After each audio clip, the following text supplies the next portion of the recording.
Wow, that transition always blows me away. And I don't know if the audio was working. I changed this around a little bit, clicked on a bunch of things, so I might have broken something. I hope I haven't. There's no viewers, so who cares? Maybe someone will watch the VOD. So whilst no one is here, let me just think about what I did last time. Oh yeah, I made a really horrible thing that changed the color of the screen. Yep, it's good. But there's slightly more than that. I was busy today.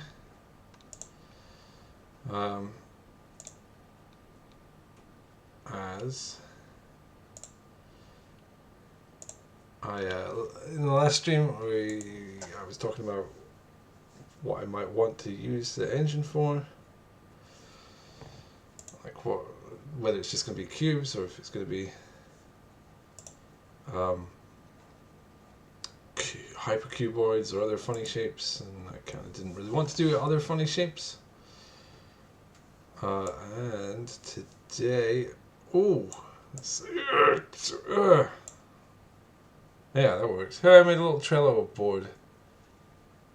Just can't really see. I don't really know how to work Trello. Now I can do different things. I added some stuff. Once I've done these 3 things, the game will be complete. Not quite. Not quite.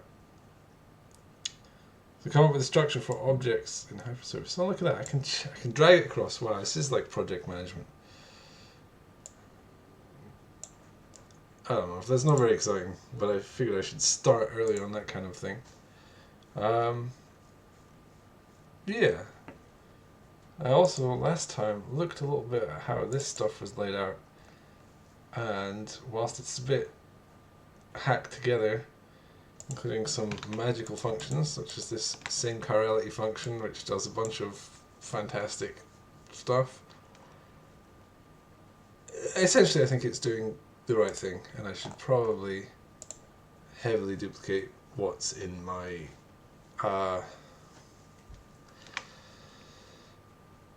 my engine test thing. Okay,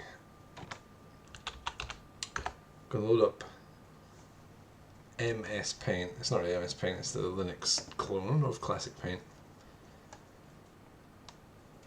So I did have a think about how to structure this stuff. So if you have an object like Green Jeff, or whatever the guy's name was, that should exist in its own reference frame.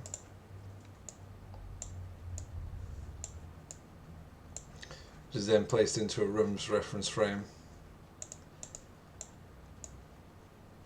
However it fits into the room. You know, whatever, it might be sideways or whatever. And what the old engine did was it just did tons of transforms everywhere to try and handle things going through rooms, which is really bad. What I need to do is have rooms know what objects are in them and the corresponding transformed reference frame of an object. I'm gonna sneeze.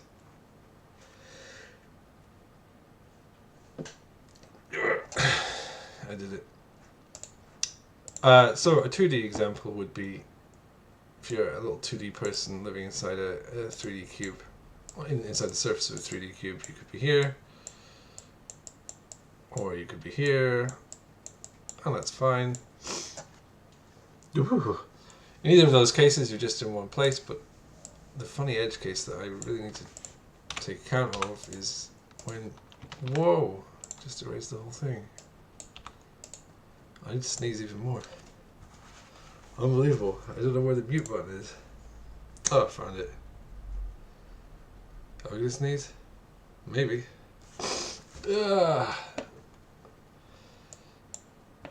So the annoying case where the player is half here and half there. well, not just a player, any object. And what it needs to do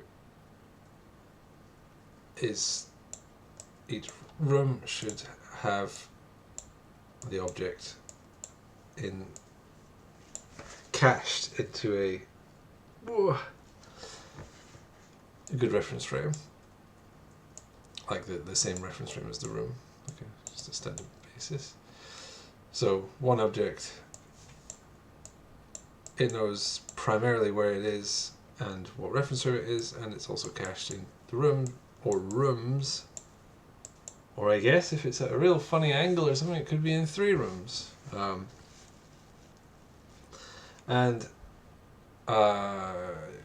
Yeah. Then collision detection can occur on a room by room basis with a constraint between these things that'll need to be relaxed a bunch. It should be fine. So that's what I plan to do. I can't stream for too long tonight because I have responsibilities. But for now, everything should be fine. I might need to run away at a moment's notice.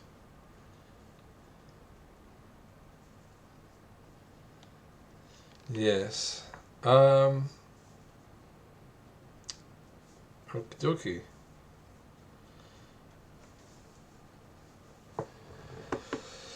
What do I do? I gotta actually do stuff. Okay. Let's start by making a new file, a new header file, and it's going to be called something to do with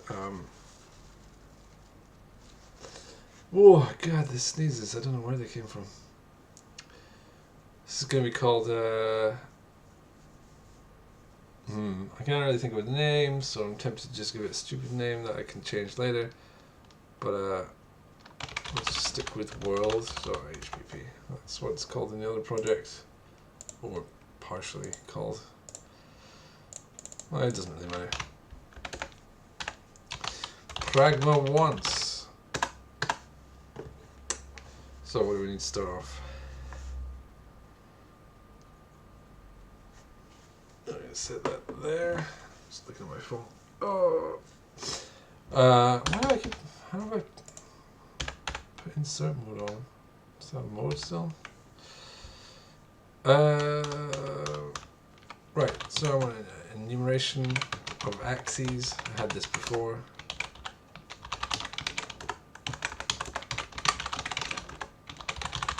Positive y, negative y, positive z, negative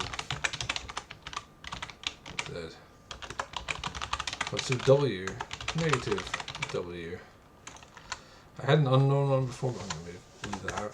So this is C++ enum. It's not an enum class because I actually do want to... Or should it be an enum class? Maybe. I'll change it to one later if I find that I'm not casting between integers and enums much. Enum class is where it's more restrictive about types, which is generally good, but it's sometimes a little bit restrictive, like wearing 4 pairs of underwear.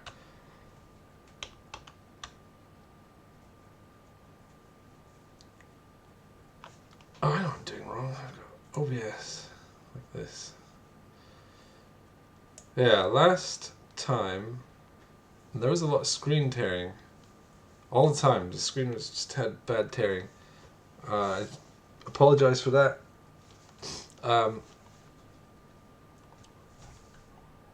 But the cause, I think I tracked it down. It's to do with double buffering or something. So hopefully that's gone. The CPU usage for OBS is also way down, so it seems happier. I don't see any tearing in the preview, so maybe it's fixed. Hopefully it's fixed. Okay, so we got these axes.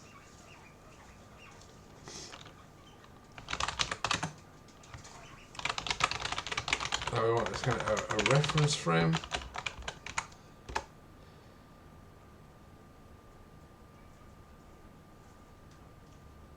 My cat outside meowing. Why is it outside in the middle of the night? I'm in my shed here. It's kind of like a storage unit thing. We've got reference frame.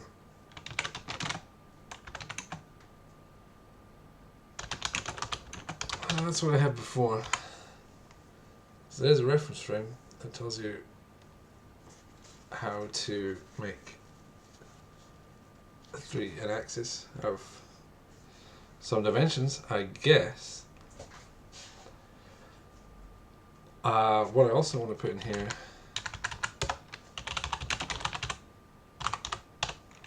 is chirality, which kind of needs to be tracked somehow. I don't really have a good idea for that. And what I had as well before was I had an axis for, I think I call it scope or size or something, size.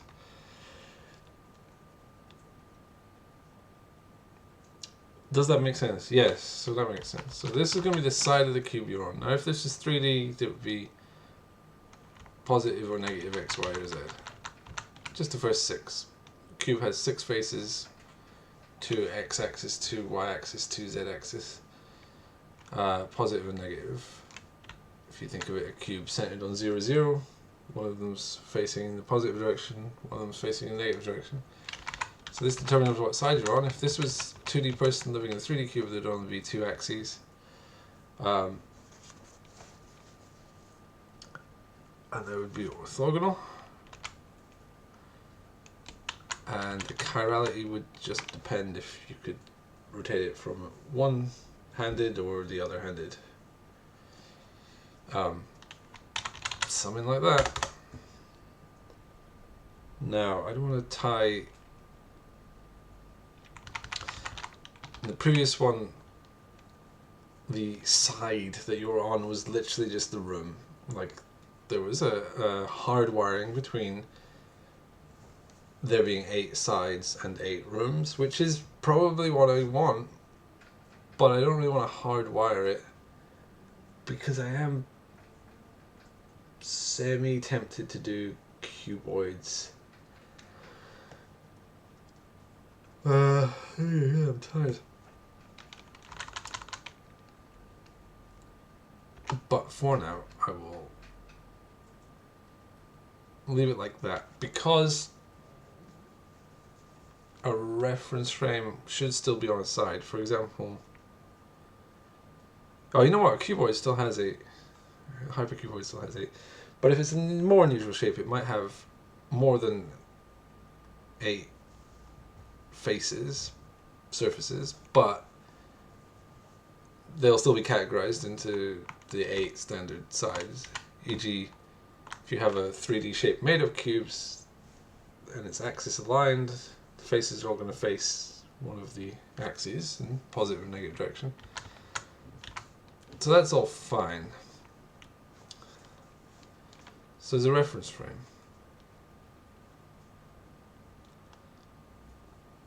Okay. Let's make a world. It's going to have some rooms.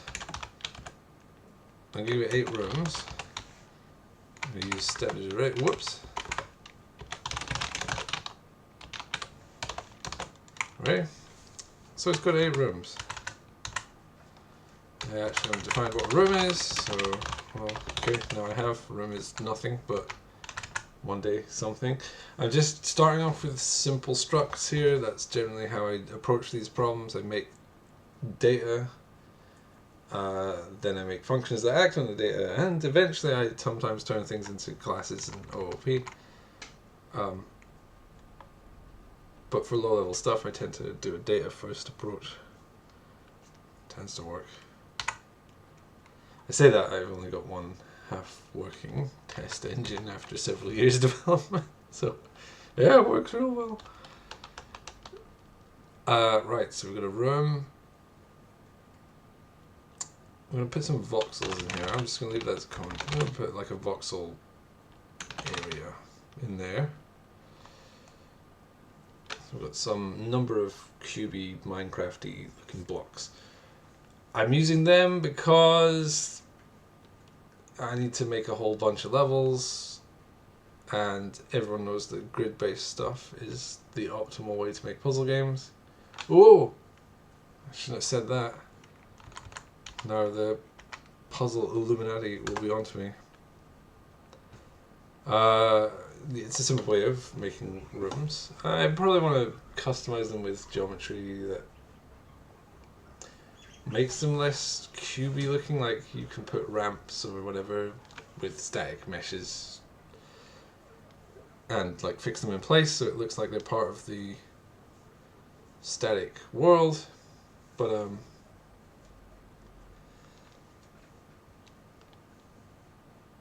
basically I just want to keep it blocky for now. Cool.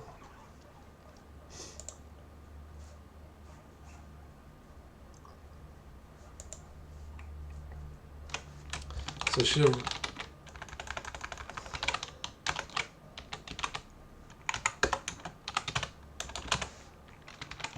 room have a reference frame? A room should probably have a basis reference frame,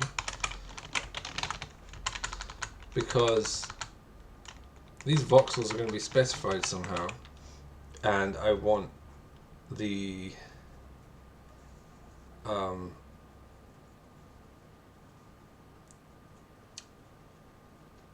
want there to be, so there has to be some reference frame which shows the voxels are specified. There has to be some basis. It can be completely arbitrary, but it has to exist. Okay.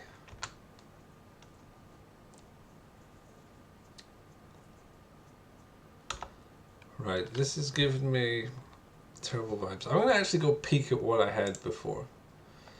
Okay, so here's the working prototype. It had a world. Had axes, just like I have, with an unknown. I don't know if I use that. Had some functions for dealing with them. I'll get around to that. Had scope, similar to what I have, except I've now added a chirality flag to prevent stuff getting too weird. Again, a bunch of functions for modifying them. World is just some rooms, and some more functions for modifying them. So cool. What did I have in a room before?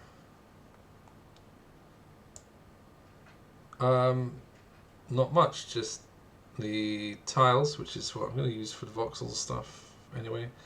A lighting structure, which is just to do with lighting.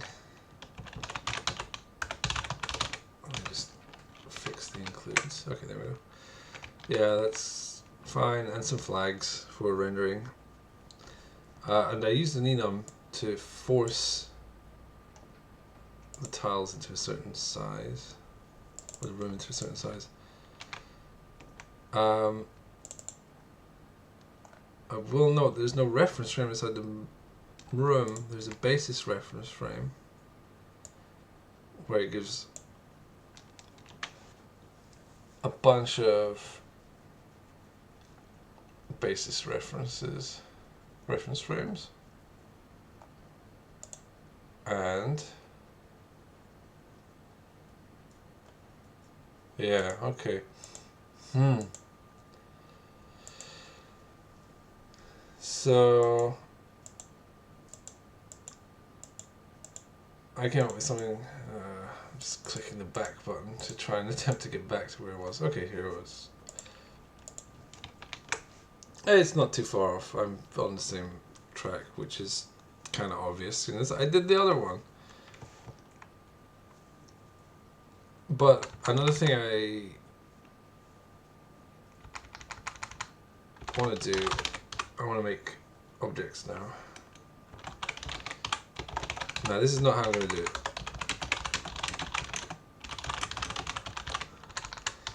Because, well, first of all, calling something an object is just the vaguest, nondescript name you can imagine. But I'm going to use an entity component system, I would think, because that tends to be more sensible. But for now, let's say I haven't got that yet.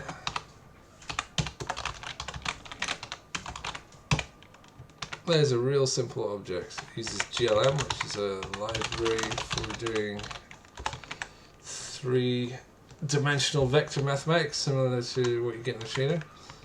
So here's a reference frame and a position, and that makes an object.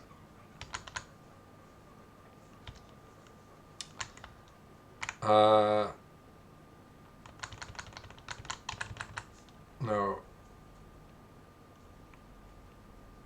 I kind of want something like a vector of objects in the world, but then also in each room. I have vector. Also like to put my is in a specific order. Right, so that's there we go. My left shift is not working very well.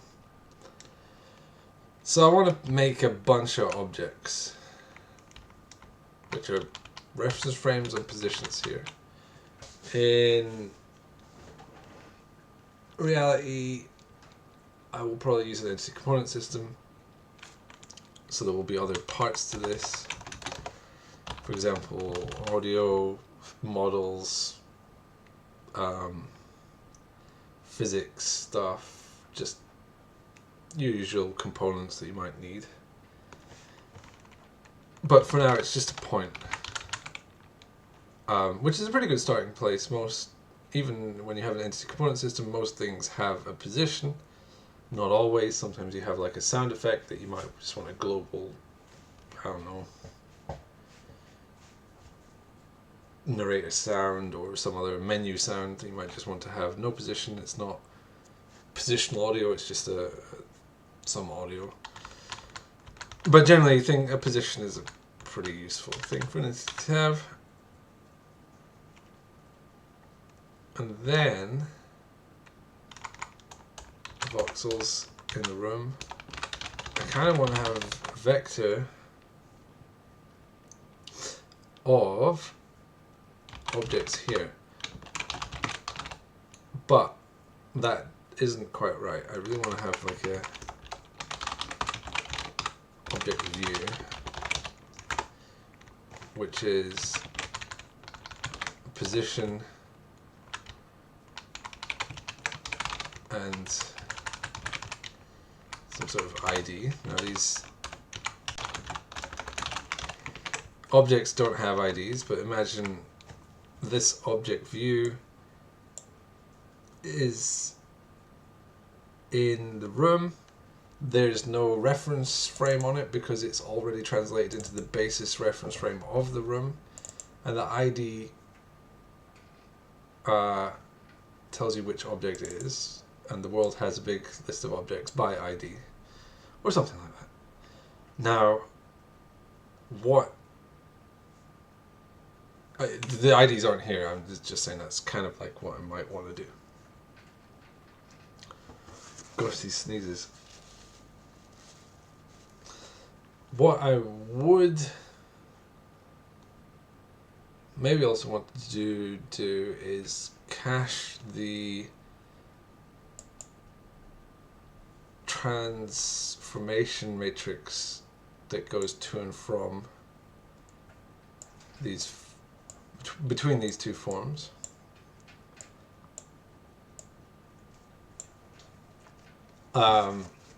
If I remember, the inverse is the transpose because it's an orthonormal matrix.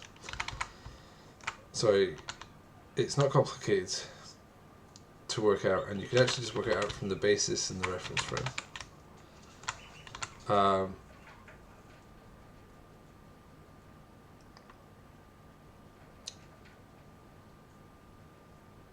Okay, so that's kind of the structure I want to go for. There's other things I want to put in the room. Lighting is definitely important. I don't really have it worked out super well, but it definitely matters.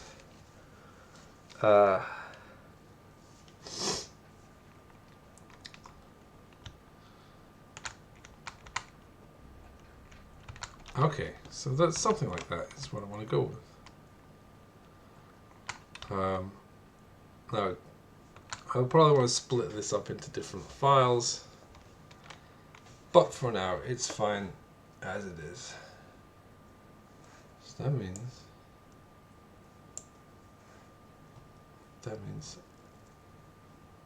I can commit that.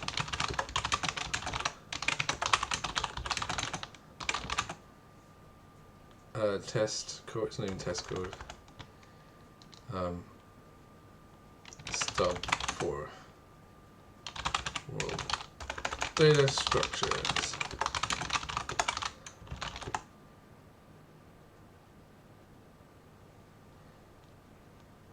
Cool. Right, that's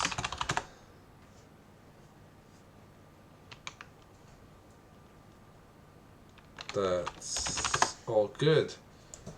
Let's go back to the Trello board. Look, I'm doing that. Now it's done. It was as easy as that.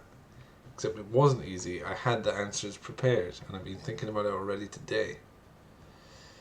So add mouse capture to game loop with different modes. What am I talking about here? My game loop, which I did yesterday, sucks. It sucks a little bit.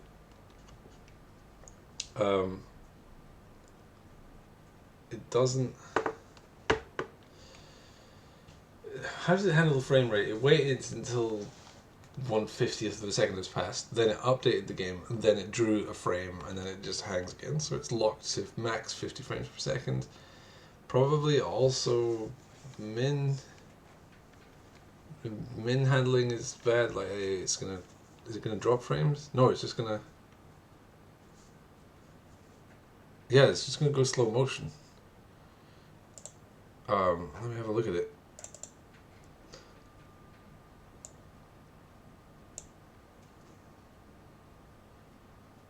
So it waits. It goes to the next frame, figures out what module it's working on. Usually that'll be the same. Then it just goes update, then it's render, and then it just stalls. So this is a horrible game loop. It's, test code, I knew it's bad. Not shocking myself with my appalling code. But the fact that it's bad is not particularly relevant right now. Did it fly? There's always flying things in here. It's been so warm today, it doesn't surprise me. What I wanted to do is... Oh, well, one thing I do want to do is add a frame tweening into the render variables. So I want to hold it back one frame and tween between the previous frame and the current frame. So if it's running at 50 frames per second for the logic, or 60 or whatever, it can still smoothly tween, so you can get it to run at 60 or 70, depending on how good your computer is and how well this all runs. Does it particularly matter if the game has got an internal frame rate of 50 frames per second? Not hugely. Like, you can do things like update the mouse constantly, so as you move the mouse, that's running at 70 frames per second, or whatever your frame rate is. But the physics time step, like, you don't want the frame rate to be too low. Like 50 is pretty high, probably should be 60. I think classic Doom had an internal frame rate of like 37 or something.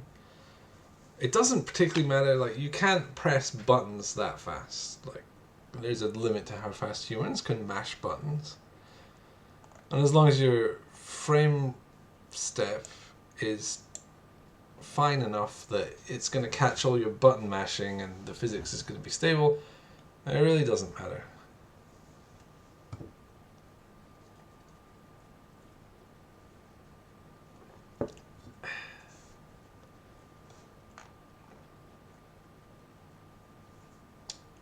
Right, but what I was gonna do is look into capturing the mouse. Let's just do this. I don't really want to. I don't really have anything to do with. But you know, let's get stuck in. So why do we need to capture the mouse? We need to capture the mouse because it's going to be a 3D game and you're going to look around with the mouse. Or you're going to be in the menu and you're going to be clicking on things with the mouse. If it's capturing the mouse, it should hide the mouse pointer, and instead of taking the position of the mouse pointer, it should take the offset from the previous frame. So usually you do that by locking the mouse into the middle of the screen, the window, and as you move it, it checks how much it's moved out of the middle of the window, puts it right back in that middle of the window.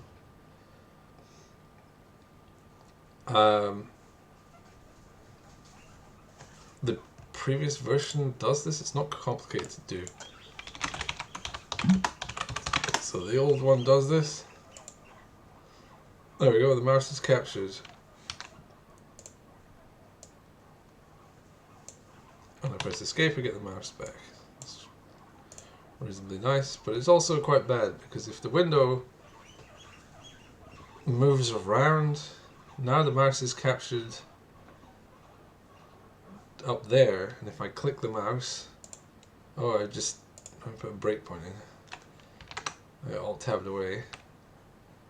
So the mouse capturing it in that one, it's not that good. So because it sort of sucks, let's see how I did it and copy that. And maybe make it better.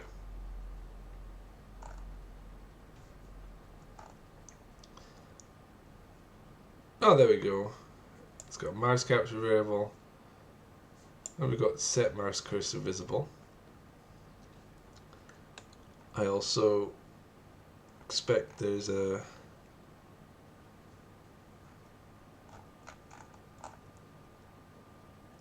positioning and getting the position of the mouse somewhere. Oh, look at this, there's some test code. Let's try running that. Oh God, I'm sneezing again. Why am I sneezing so much? I haven't been sneezing at all today.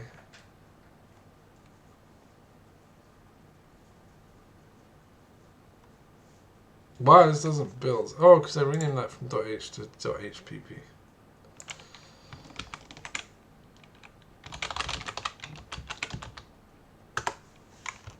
Oh my God, that's a bunch of stuff. I have to change. I did some other changes, so I don't know how compatible this will be. But let's have a shot and see.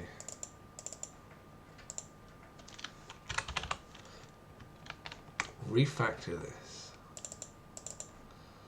Okay, there we go. Clean.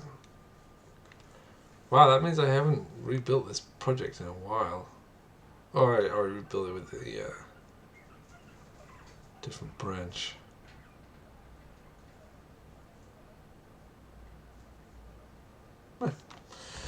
It built.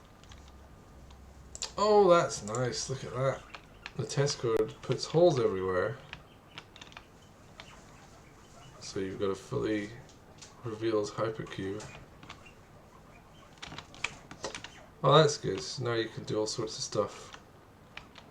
Not having to dig ugly, uneven holes in everything. Oh, look, you can see diagonally in a bunch of different ways.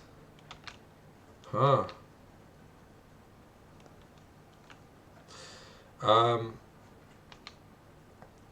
So now if I want to put that mirror that I'm looking at on the roof, I just go like that. Oh no, that put it on the floor. So if I go up 2 rooms, oh, it's on the roof, there we go. You actually learn a lot about the symmetry of stuff. For example, the light cyan blue room is above me, always above me, no matter where I go, because, oh, whoops, that's how it works. Or you can do that with any axis. For example, the red room is to the left of me. It doesn't matter how I transit through the area, as long as I'm orthogonal to that direction. The red room is always there, or the grey room is always here. So if I travel orthogonally, the grey room is always there. Or if I go forwards, the blue room is ahead of me there, the dark blue room. And the dark blue room is there. In fact, so as you fall, if you look in the 4 directions through the windows, to the left, to the right, up and down, you'll see it's the same rooms again and again. Blue, white, cyan, and dark grey. And the colours I'm falling through, so I'm going through yellow, pink, green, red, yellow, pink, green, red. If you look beyond the room ahead of you, you'll see that same sequence, yellow, pink, green, red, but it's out of sync with what I'm doing. In fact, it's 2 ahead. So here's the pink, wait 1, there's the pink. Yellow, wait 1, there's the yellow. Wow! And that works in every direction as I fall.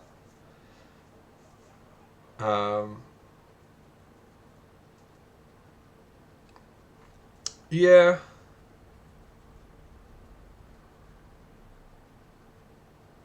But the room you see 2 beyond, the room next to you, is upside down. So if I had a bunch of stuff falling with me, like a bunch of, I don't know, rubble maybe, from all these walls I destroyed, as I fell, as I looked out, beyond the blue room, I see the room below and above me, but I'd see it upside down, so I'd see stuff falling upwards there from my perspective. Whee! There's pretty severe air friction here.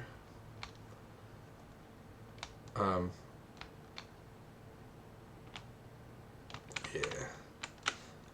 Well, that's a nice little piece of test code. I don't know why I turned that on. Oh yeah, because I saw it and I was like, hey, that's a thing. Let's get rid of that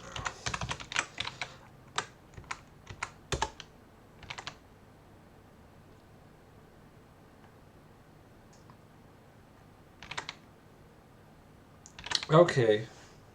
Man, I'm pretty distracted. That was cool, but ultimately not really what I'm supposed to do. Look at my Trello. It doesn't have anything but distractions here. Is that my phone? It's getting pretty late. I'll go for 1 hour, so 20 more minutes. Okay, so let's look at this run loop we have. Now, how do I want to handle capturing the mouse? I really want to do it per module. So, if you're playing the game, you're looking around, you're having a good time, then you press escape, perhaps, to bring up some kind of menu, because you're a casual and you want to look at a menu instead of playing a game. Then you'd expect it to show a mouse cursor, and you wouldn't want to be capturing the mouse and capturing the movements of the mouse, but capturing the position of the mouse. That's a slightly different mode. And the way I'm thinking about that in this game is there'll be a different module for doing the options and so on. Pause. That'll get pushed onto a stack of modules. So the individual module should have a mouse capture mode.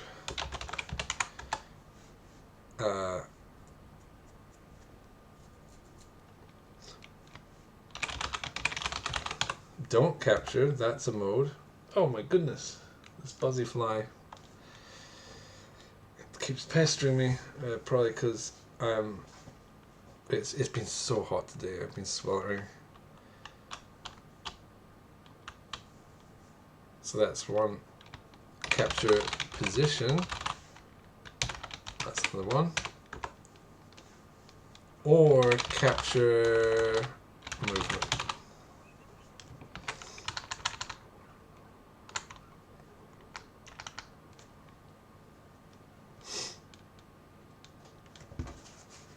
Oh my gosh.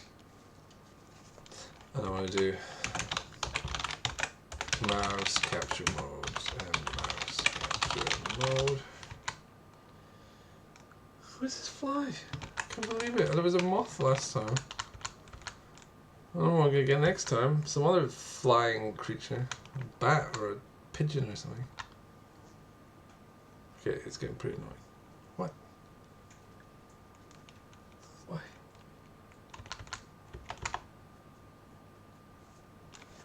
There's a garden right outside. There's a bunch of plants and overgrowth and nature. And that's fine. Mouse capture mode. Let's just say it's a little thing. You pass it into the constructor. So our little test will now need a constructor.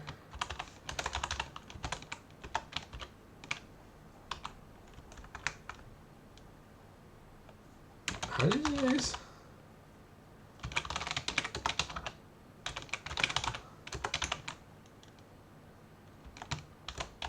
Okay, cool.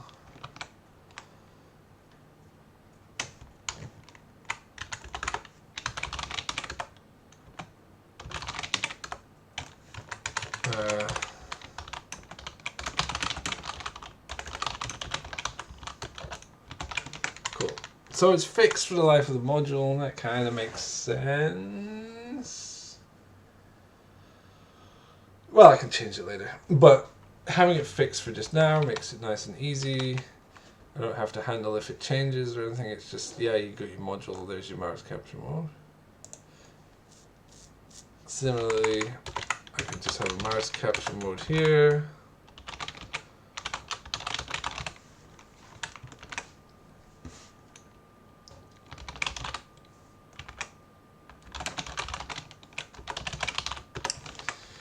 Okay, cool.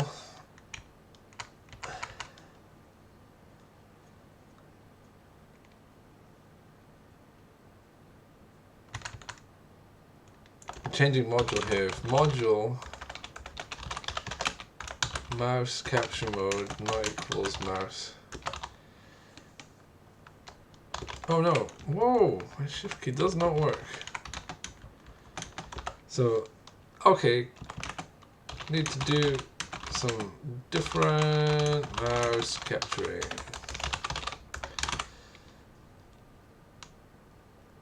Is there really any point in don't capture?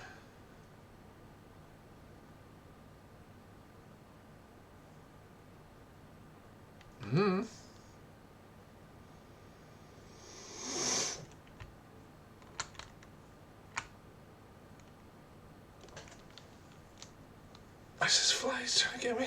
Oh, it's unbearable. It's still very warm, even in the middle of the night.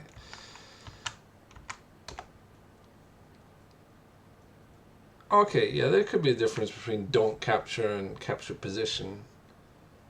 I guess don't capture could leave the mouse cursor there. Capture position, I guess, hides the mouse cursor. As far as I remember, hiding the mouse cursor is specific to the window. Okay, let's just test that though. let's just say, hey, window set mouse cursor grabbed. Wow. Let's say the mouse cursor is invisible. It's just turned invisible. Wow, there's our amazing test program, and indeed the mouse cursor is... Oh, that is really horrible. I really need to make that not violently change between purple and orange. And the mouse cursor is hidden when inside the window. Was mouse cursor grabbed?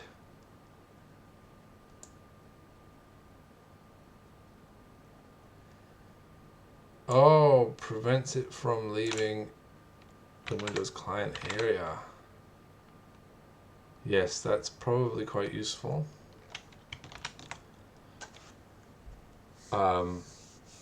So if you're capturing the position,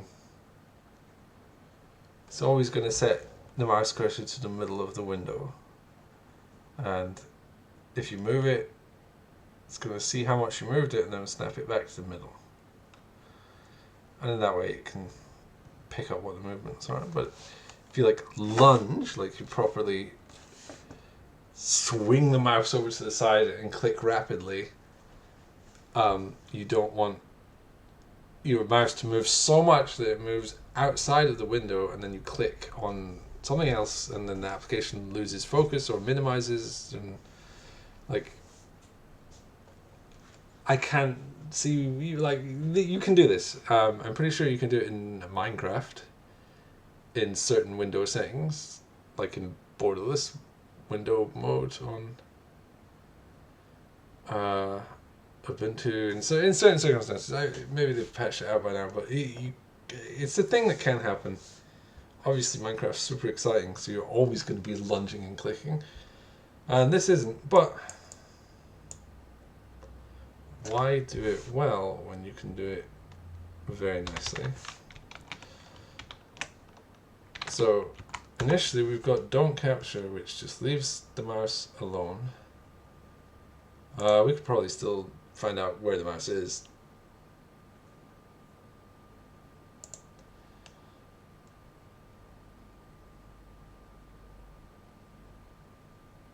So essentially it's the same as capture position, but it doesn't mess with the mouse. And capture. Yeah, okay. So let's make a function. Set mouse capture mode.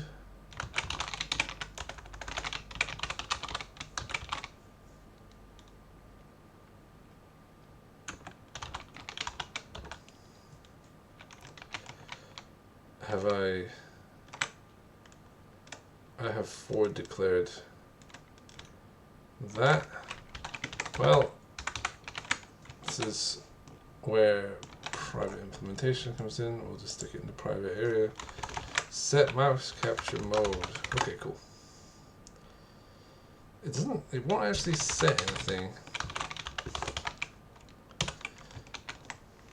So when I made mouse capture mode here, let's just make that a private variable.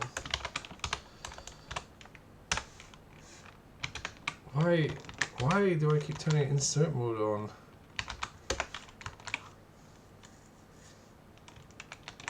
Okay.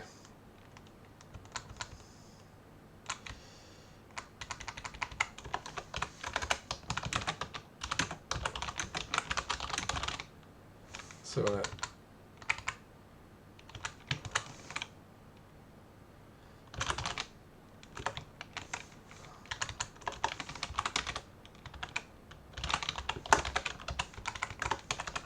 okay, so what are we doing here?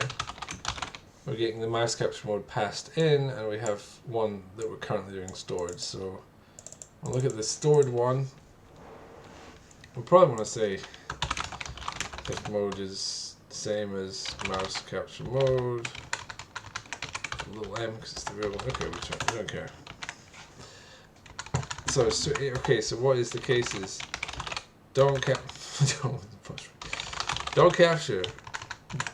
It's an enum class, you have to fully specify it. Okay. Don't capture, we're not doing anything. Cool, who cares? Capture position. We'll stop capturing the position.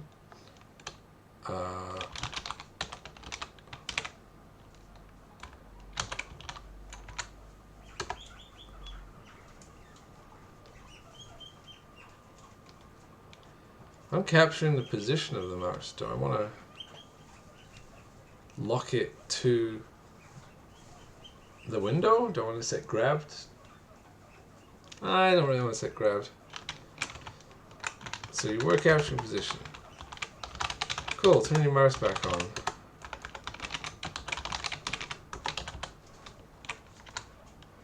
Movement.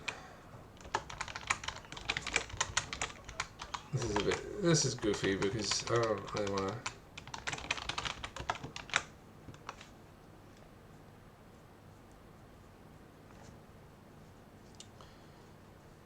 This is a really silly way of doing this. Let's be a bit more sensible. If there were lots of modes, that would be fine. So bool, mouse visible is going to be visible if the mode is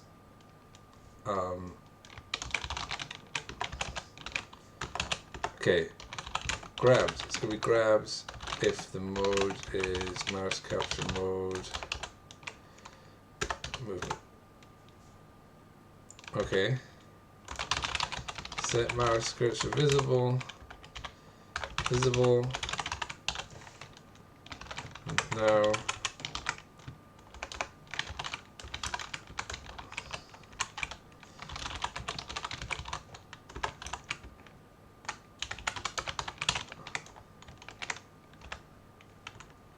I've got to insert. Okay, cool. So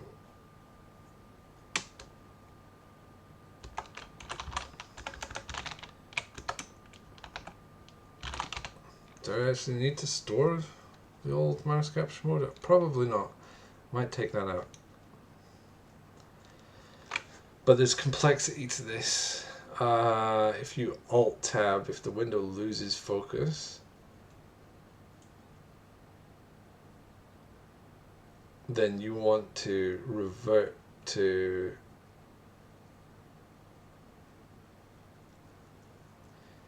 fall back. If you're capturing the mouse movement and then you Alt Tab, you want to give the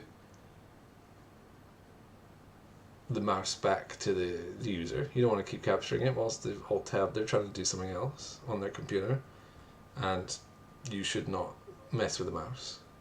You could do, that would be really annoying, but yeah, I already demonstrated earlier in the stream that's an obnoxious way to do things.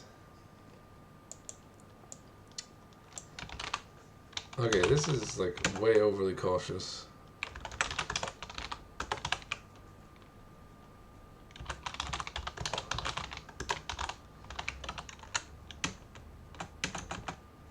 I now have mouse capture mode stored as a variable here. Oh no, I took it out. That's good. Okay, whatever. That's probably fine.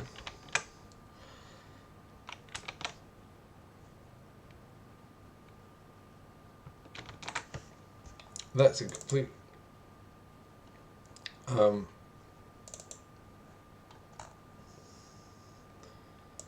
in an update and in the render, I want to pass in the mouse position at that time. So why do I want to pass it into the render? Because if you're turning the mouse from one side to the other, you want that turn as smooth as possible as you're tweening between frames. You want to tween on the user input. You want to make, certainly on the mouse input, that should be as direct as you can make it. So if you're rendering a frame, you want to get exact latest mouse input, latest view input. if you delay that, it's going to cause motion sickness. I mean, probably not for just like a frame or whatever, but don't mess with that. People get sick and they're like, I don't like being sick. What the heck, dude? Get away from me. What? What'd I do?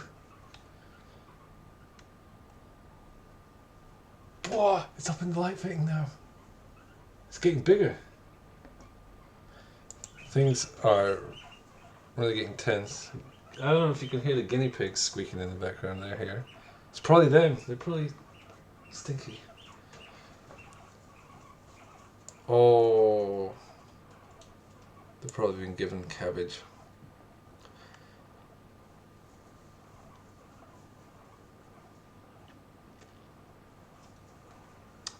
Yeah, I want to change my test module. Okay, so currently it's don't capture.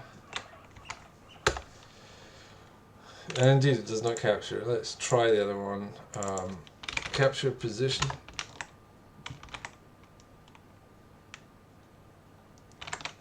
Boom.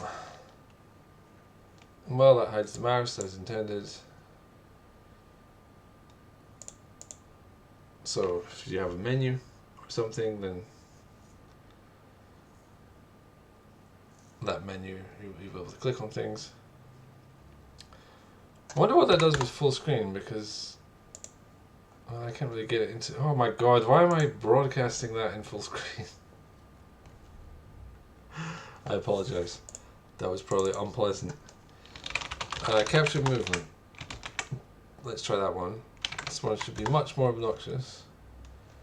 Well, the mouse is invisible and it's stuck within the window, although I can still click on things. So that's silly.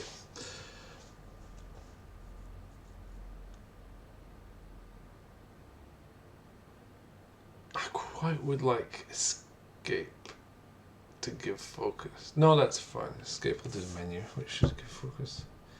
So before I go, I've lost my Trello board. Oh, there it is.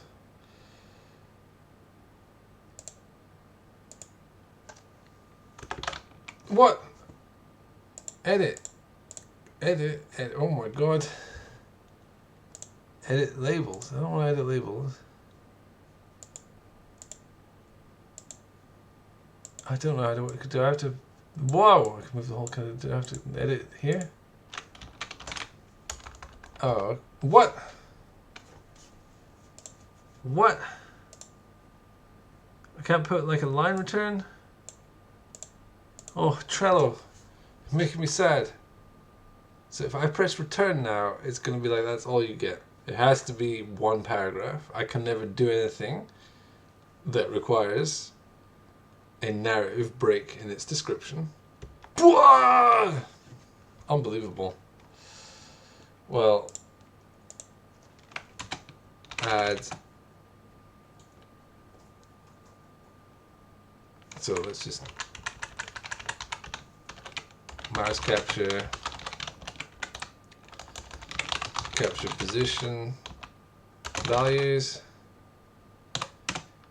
return mouse when focus is lost.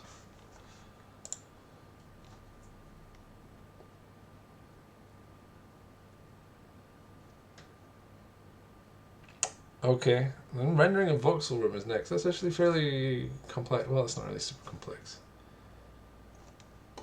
but it'll be fun. Kind of wanted to get the mouse capturing done first because it's fairly simple, and rendering a room is going to be real annoying to debug and a little bit underwhelming if you can't look around at it. I just want some mouse input so I can have a look around. So that's why I'm doing the mouse stuff first. Okay, it's pretty late. I've been going an hour. And I certainly have things to do tomorrow. And I hope you do too. So let's just, this sneezes, the flies, everything. I say the fly, it's just one fly. I'm always attacked by a single flying animal on my stream, apparently. Let's have a quick look at what we've changed. So, we've got that mouse capture mode, enum. The module has a thing, it's got constructor, returns stuff, I have a little test constructor.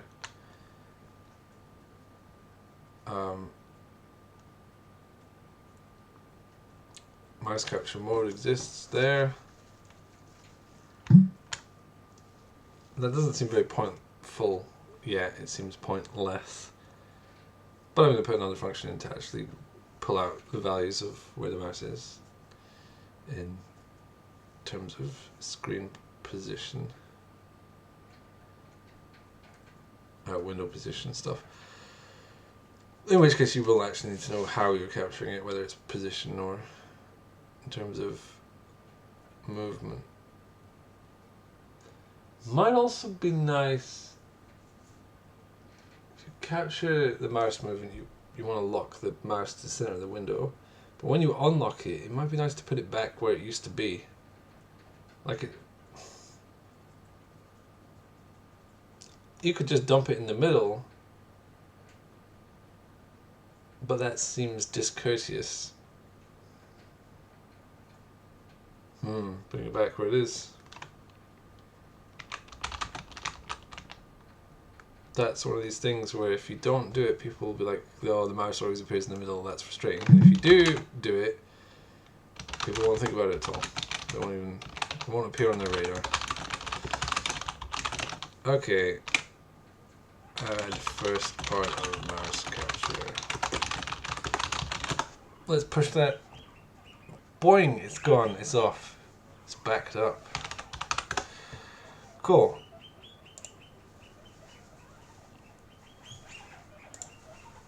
Okay, that's probably enough for today. I don't think anyone stopped by, but I'm sure someone might watch the VOD. But if you don't, then... Wait, why would I say a comment to someone who didn't watch this? Yeah, it's pretty late. Alright, next time I will finish that mouse capture. I'll make it change the colours. The orange and pink will be replaced with some mouse related thing. And then we could get some voxels done. Okay. Bye.